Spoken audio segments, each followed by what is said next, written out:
امریکہ اور ایران کے درمیان کشیدگی ایک بار پھر خطرناک سطح پر پہنچ گئی ہے۔ آبنہ ہرمز میں 3 کمرشل جہازوں پر ہوئے مبینہ حملوں کے بعد امریکہ نے لگاتار دوسری رات ایران کے خلاف بڑے پیمانے پر حملے کیے ہیں۔ اس درمیان ایک بڑی خبر یہ آئی ہے کہ امریکہ نے ایران کے سابق سپریم لیڈر آیت اللہ علی خامنئی کی تدفین سے متعلق تقریب کو متاثر کرنے کی کوشش کی ہے۔ ایران کی IRGC نے الزام لگایا کہ امریکہ نے اپنے تازہ حملوں میں ایران کے مشرقی حصے میں مشہد جانے والے 2 اہم پلوں کو نشانہ بنا کر تباہ کر دیا ہے۔ IRGC کا یہ الزام ہے کہ حملہ مرحوم سپریم لیڈر علی خامنئی کی آخری تدفین کے موقع پر اس تقریب کو متاثر کرنے کی کوشش کی گئی ہے، کیونکہ لوگ وہاں پر نہیں پہنچ سکیں۔ حالانکہ تدفین کا عمل یہاں پر جاری ہے۔ میڈیا رپورٹس کے مطابق سابق ایرانی سپریم لیڈر آیت اللہ علی خامنئی کو ان کے آبائی شہر مشہد میں آج سپرد لحد کیا جا رہا ہے۔ ایران کے شہروں سرک، چابہار، بندر عباس، کنار، سرک، اس کے ساتھ ساتھ جزیرے ابو موسیٰ میں دھماکوں کی مسلسل آوازیں سنی گئی ہیں۔ چابہار کے کچھ حصوں میں گزشتہ رات سے بجلی کی فراہمی معطل ہے۔ یہاں پر ایرانی میڈیا نے خبر دی ہے کہ بندر عباس کے اطراف فضائی حدود میں دشمن کے حملے کا مقابلہ کرنے کے لیے فضائی دفاع نظام کو فعال کر دیا گیا ہے۔ رات تقریباً 11:15 پر بندر عباس اور سرک کے علاقوں میں کئی دھماکوں کی آوازیں سنی گئیں۔ ایرانی نیوز ایجنسی ایرنا نے رپورٹ کیا ہے کہ چابہار اور کنارک میں کم از کم 10 دھماکوں کی آوازیں سنی گئی ہیں۔ خبر رساں ایجنسی تسنیم کے مطابق امریکی جنگی طیاروں نے چابہار میں پاسداران انقلاب کی بحریہ کے اڈے پر بمباری کی ہے۔ ایرانی میڈیا کے مطابق جنوبی صوبے بوشہر میں پاسداران انقلاب کے ایک اہم فوجی اڈے پر حملہ کیا گیا، جس کے نتیجے میں بعض افراد کے ہلاک اور زخمی ہونے کی اطلاع ہے۔ ایرانی سرکاری ٹی وی کے ایک رپورٹر نے دعویٰ کیا کہ خلیج میں واقع متنازع ابو موسیٰ جزیرے پر 2 میزائل یا گولے داغے گئے ہیں۔ جنوبی ساحلی شہر بندر عباس کے مشرقی علاقے میں بھی رات سے 8 دھماکوں کی آوازیں سنی گئی ہیں۔ خبر رساں ایجنسی مہر کے مطابق ایران کے ساحلی علاقوں میں امریکی حملوں میں چابہار بندرگاہ کی شہید بہشتی اور کلانتری گھاٹ کے علاوہ بحری ٹریفک کنٹرول ٹاور کو نشانہ بنایا گیا ہے۔ امریکی فوج کی مرکزی کمان سینٹ کام نے ویڈیو جاری کرتے ہوئے اعلان کیا کہ 8 جولائی کو ایران کے خلاف کارروائی میں تقریباً 90 فوجی اہداف کو نشانہ بنایا گیا ہے۔ سوشل میڈیا ویب سائٹ پر جاری بیان میں سینٹ کام نے کہا کہ ایران نے فضائی دفاع کے نظام، ساحلی نگرانی کے وسائل، میزائلز اور ڈرونز کی ذخیرہ گاہوں، بحری صلاحیتوں اور ایران کے ساحلی علاقوں میں واقع فوجی لاجسٹک کے بنیادی ڈھانچے پر حملے کیے گئے ہیں۔ سینٹ کام کے مطابق گزشتہ روز بھی پاسداران انقلاب کی 60 چھوٹی کشتیوں کے بشمول ایران میں 80 فوجی اہداف کو نشانہ بنایا گیا تھا۔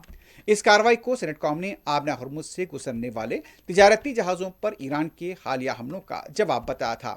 سینٹ کام نے کہا کہ امریکی فوج بدستور چوکس ہے اور اپنے کمانڈر ان چیف کی جانب سے دی جانے والی ہدایت پر عمل کے لیے تیار ہے۔ ادھر ایرانی میڈیا نے بوشہر میں پاسداران انقلاب کے ایک اڈے پر حملے کی توثیق کی ہے اور بتایا کہ اس میں بعض لوگ ہلاک ہوئے ہیں اور زخمی بھی ہوئے ہیں۔ ارنا نے سستان بلوچستان کے نائب گورنرز اور ایران کے شہر کے گورنر کے حوالے سے ہوائی اڈے پر حملے کی تصدیق کی اور بتایا کہ اس واقعے میں آگ بجھانے والے عملے کا ایک اہلکار ہلاک ہو گیا ہے۔ ان حملوں کے ساتھ ہی ایک بار پھر پورے خطے کے اندر کشیدگی دیکھی جا رہی ہے اور یہ کہا جا رہا ہے کہ ایران کے سابق سپریم لیڈر کی تدفین کے بعد ایران کی طرف سے جوابی کارروائی میں شدت ہو سکتی ہے اور پڑوسی ریاستوں پر بھی حملے ہو سکتے ہیں۔ امریکہ کی طرف سے کیے گئے حملوں کے فوری بعد ایران کی طرف سے کویت اور بحرین پر حملے کیے گئے ہیں۔ Social media website X پر جاری بیان میں کویت کی فوج نے اس کی تصدیق کی ہے اور بتایا کہ فضائی دفاع کا نظام دشمن کے میزائل اور ڈرون حملوں کا سامنا کر رہا ہے۔ بیان میں یہ بتایا گیا کہ اگر دھماکوں کی آوازیں سنائی دیں تو فضائی دفاع نظام کی جانب سے دشمن کے حملوں کو ناکام بنانے کی کارروائیوں کا نتیجہ ہیں۔ ایکس پر بیان میں کویتی فوج نے عوام سے درخواست کی کہ متعلقہ حکام کی جانب سے جاری کردہ سیکیورٹی اور حفاظتی ہدایت پر عمل کریں۔ بیان میں شہریوں اور ملک میں مقیم افراد سے کہا گیا کہ وہ اس مقام پر نہ جائیں جہاں دفاعی کارروائیوں کے دوران گرنے والے شیلز کے ٹکڑے پڑے ہوں اور نہ ہی اس کی تصاویر یا ویڈیو بنا کر سوشل میڈیا پر شیئر کریں۔ کویتی فوج کا بیان ایران پر امریکہ کے حملوں کے کچھ گھنٹوں کے بعد سامنے آیا ہے۔ دوسری طرف بحرین کی وزارت داخلہ نے social media website X پر اعلان کیا کہ ملک میں خطرے کے سائرن بجائے گئے ہیں۔ وزارت داخلہ کے بیان میں شہریوں سے اپیل کی گئی ہے کہ پرسکون رہیں، قریبی محفوظ مقام کی جانب چلے جائیں۔ اس سے پہلے امریکہ نے ایران کے مختلف علاقوں پر حملے کیے تھے۔ ایران کے میڈیا نے بتایا تھا کہ بوشہر، بندر عباس، ابو موسیٰ جزیرے کے بشمول کئی مقامات حملے کی زد میں آئے تھے۔ امریکی فوج کی مرکزی کمان کے مطابق ان کارروائیوں کا مقصد آبنہ ہرمز میں جہاز رانی کی آزادی کو خطرے میں ڈالنے کی ایران کی صلاحیتوں کو کمزور کرنا تھا۔ جیسے ہی امریکہ کے وہاں پر حملے ہوئے، امریکہ کی طرف سے بھی جس طرح کے حملے کیے جا رہے ہیں، اس کے جواب میں ایران نے دعویٰ کیا کہ بحرین میں امریکہ کے 5ویں فلیٹ یعنی کہ 5ویں بیڑے کو نشانہ بنایا گیا ہے اور کویت میں بھی حملے کیے گئے ہیں۔ امریکہ کے صدر ڈونلڈ ٹرمپ نے اپنے social media platform Truth Social پر جاری بیان میں کہا کہ ایک کارروائی ایران کی جانب سے گزشتہ روز بحری جہازوں پر کیے گئے حملوں کے جواب میں کی گئی ہے۔ ٹرمپ نے کہا، ہم نے انہیں بہت شدت سے نشانہ بنایا اور میں یہاں آج یہ بات کہوں گا کہ ہم نے انہیں 20 گنا زیادہ طاقت سے جواب دیا ہے۔ ٹرمپ نے مزید کہا کہ جب بھی وہ ہم پر حملہ کریں گے، ہم انہیں 20 گنا زیادہ طاقت اور شدت سے جواب دیں گے۔ کچھ دیر قبل امریکہ کے صدر ٹرمپ ترکی میں ہونے والی نیٹو سربراہ کانفرنس سے واپسی کے دوران برطانیہ کے میلڈن ہال ایئر بیس پہنچے تھے۔ امریکہ کے صدر ٹرمپ نے کہا، ایران کے ساتھ تنازع جنگ حقیقت نہیں ہے۔ ان کا کہنا تھا، میں اسے مکمل طور پر جنگ نہیں کہہ سکتا، یہ ایران کی جوہری صلاحیت کو ختم کرنے کے لیے ہے، یہ ایران کو جوہری ہتھیاروں سے محروم کرنے کے لیے ہم اس طرح کی کارروائی کر رہے ہیں۔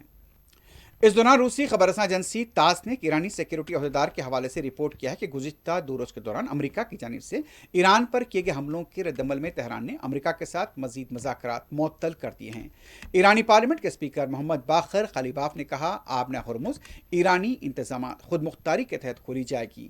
ایک بیان میں ایرانی اسپیکر کا کہنا تھا کہ آبنہ ہرمز امریکی دھمکیوں سے نہیں بلکہ ایرانی انتظامات اور خود مختاری کے تحت کھولی جائے گی۔ دوسری طرف ایران کے وزیر خارجہ عباس عراقچی نے کہا کہ ہم بدزبانی کا جواب بدزبانی سے نہیں بلکہ عملی اقدام سے دیتے ہیں۔ انہوں نے امریکی صدر کے بیان پر رد عمل دیتے ہوئے سماجی رابطے کی ویب سائٹ ایکس پر اپنا پیام جاری کیا۔ عباس عراقچی نے کہا، مہذب بہادر ایرانی قوم کو توہین آمیز زبان میں مخاطب کرنے سے اس کی عظمت کم نہیں ہوگی۔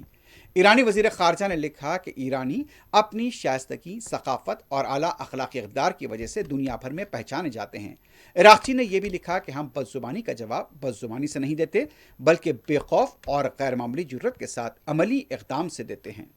ایران کے شہید سابق سپریم لیڈر آیت اللہ علی خامنائی اور ان کے اہل خانہ کی تدفین آج مشہد مقدس روضہ امام رضا کے احاطے میں کی جائے گی۔ آیت اللہ علی خامنائی کی میت رات کربلا لائی گئی تھی۔ گورنر آفس کے مطابق 70 لاکھ سوگران ان کی شرکت کی۔ یہاں پر میت کو کربلا میں حضرت عباس رضی اللہ تعالیٰ عنہ اور حضرت امام حسین رضی اللہ تعالیٰ عنہ کے روزوں میں لے جایا گیا۔ نماز جنازہ وہاں پر ادا کی گئی۔ کربلا سے پہلے آیت اللہ خامنائی کی میت نجف اشرف لے جائی گئی تھی، جہاں حضرت علی رضی اللہ تعالیٰ عنہ کے روزے میں ان کی نماز جنازہ ادا کی گئی تھی۔ روزے اور اطراف جمع افراد کی تعداد 38 لاکھ بتائی گئی۔ پیر کو تہران اور منگل کو خم میں لاکھوں افراد نے شہید سید علی خامنائی اور ان کے اہل خانہ کی نماز جنازہ ادا کی تھی اور آج مشہد میں ان کی تدفین کا عمل انجام دیا جائے گا۔ مشہد میں ہزاروں لوگوں کی آمد ہے اور اس طرح سے بتایا جا رہا ہے کہ آج تدفین کے موقع پر بھی لاکھوں افراد شرکت کریں گے۔